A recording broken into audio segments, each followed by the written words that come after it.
So, you think you know everything about Power of the Elements. Look at this guy. You really don't. Power of the Elements actually reminds me of my very first girlfriend. You know, I thought I knew her really well, but it turns out everyone else in the community did too. Power of the Elements is genuinely a set that not a lot of players have scratched the surface on. And today I'm going to be talking about some strategies that you really need to watch out for, as they could be groundbreaking for the next format.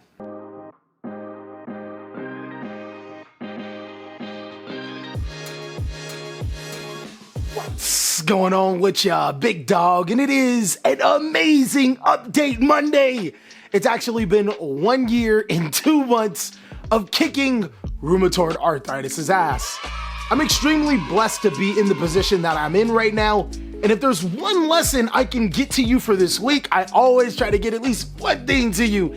It is never take things on what they are on surface value. Now, I know that doesn't seem like 100% correct, so allow me to try to explain. Sometimes things that may look the same isn't exactly what it is. Example time. If you've been following me long enough, you know that I lift early and often. It's almost every single day I'm doing something ridiculously out of my way just because I can. And as you know, lifting comes with its aches and pains, but I normally get Sabrina to check out my injuries just in case, because I've already. She actually found out that I was going through a complete flare-up, kind of like how we had a year and 2 months ago where I couldn't move.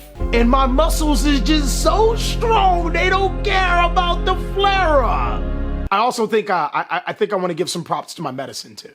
But the thing I'm getting to you is, had I not known that I was going through an actual flare-up, as opposed to just considering aches and pains, I probably would have pushed myself a little bit harder, which could have resulted in some bad news later on down the line. Basically what I'm saying is, just because it seems good on the surface, maybe just check just to make sure, or dig a little bit deeper just to make sure you have all of your results. But that's actually what we're talking about today, because Power of the Elements, yo! Power of the Elements not only gives birth to some really good strategies, it also supports some really good hidden strategies that you may not know about. Of course, I'm gonna be revealing to you what I know, but if you know something else, don't hold out on your boy, let me know. But with that being said, I won't waste any more of your time. I'm gonna be telling you about some really saucy strategies. MathMech just so happens to be the strategy that not a lot of players have paid attention to because it only got one card. But boy, that one card has done so much for the strategy. MathMech Circular 100% helps other cyber strategies from exploding better. And a lot of times, at least I used to say, there was nothing that MathMech could do that other cyber strategies couldn't do. Searching a floodgate is now something that this deck can do. I think it's safe to say that the other cyber strategies are going to have a really hard time being able to search cards like Dimensional Barrier, which is good against all of the top strategies in Yu-Gi-Oh!, or Anti-Spell Fragrance when your opponent is playing a lot of spell cards. There's even cards like Harpy's Feather Duster to be able to blow out. You know what Harpy's Feather Duster does.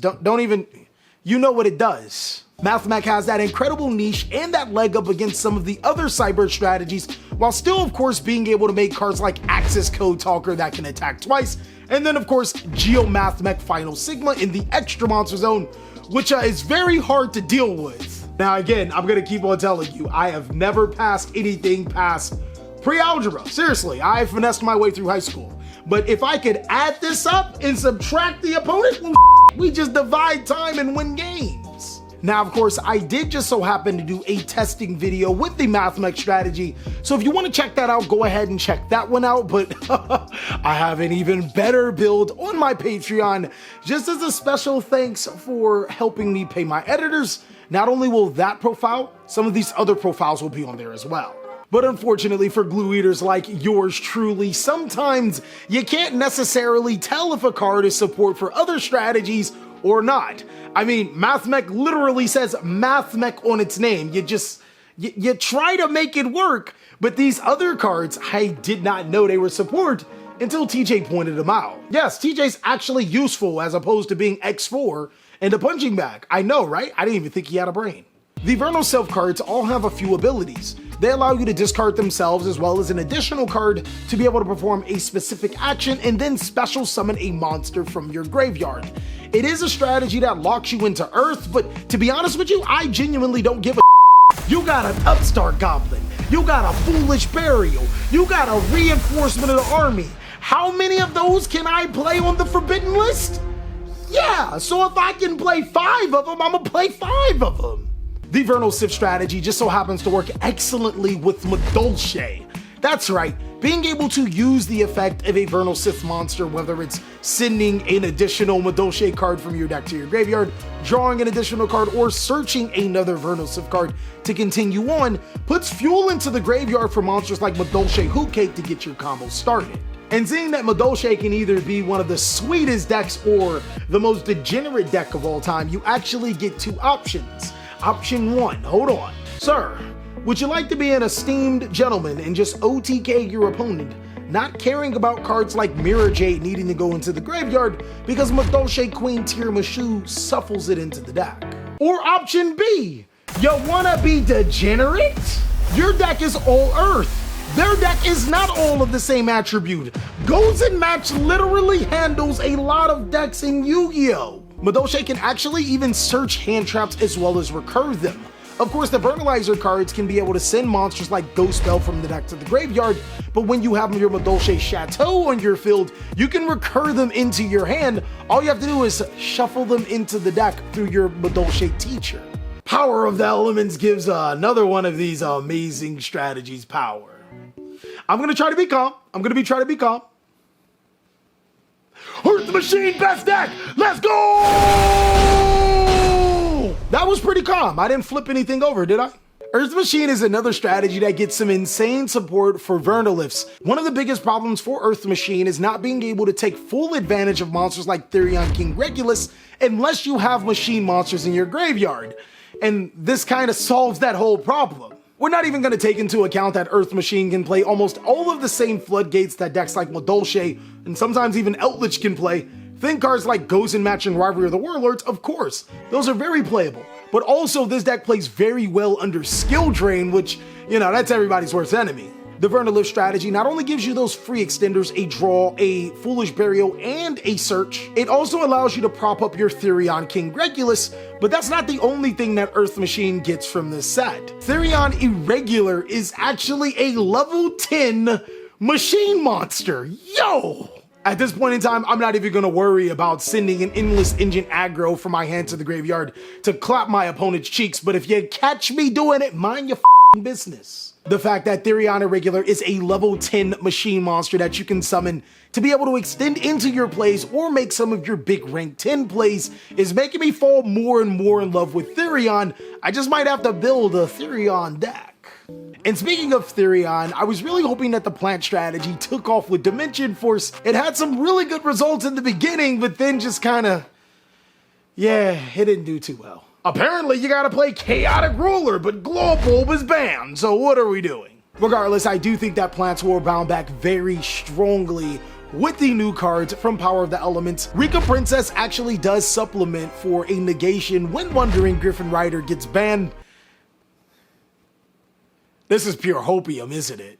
But the new Rika Princess monster not only serves as an extender, it allows you to be able to negate an opponent's monster effect by tributing a Rika monster. On top of that, the new Rika Konkun allows you to tribute your opponent's monster when you would use a Rika effect. This isn't hopium. Imagine your opponent just minding their day while you're making your way downtown and walking fast. They decide to Nibiru you and you have this Rika Princess in your hand or your graveyard. Well, if your Konkun is on your field, not only can you tribute your opponent's strongest monster, you can also negate the Nibiru. Doesn't that feel good? With these two new cards, I think that plant can take on an entirely different identity. Instead of it being a boring deck centered around Therion's and Adventure token, it can actually take the form of more plant cards to make some really scary boards. I genuinely think that we'll be seeing the seeds of our sowing with the plant strategy that just so happened to be planted in Dimension Force.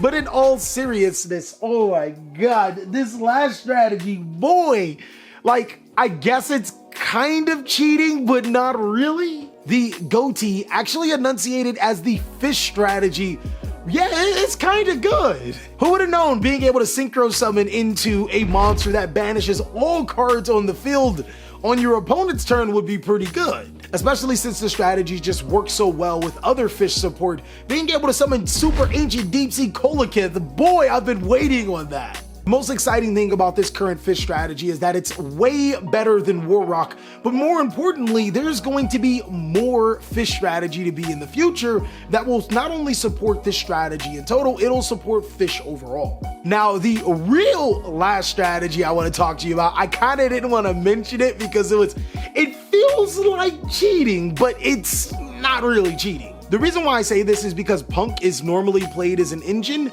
but I genuinely feel it's a lot better as a deck right now. Punk also got two amazing cards from the new set. The first is Punk Jam Dragon, which allows you to search a level 3 psychic monster from your deck to your hand.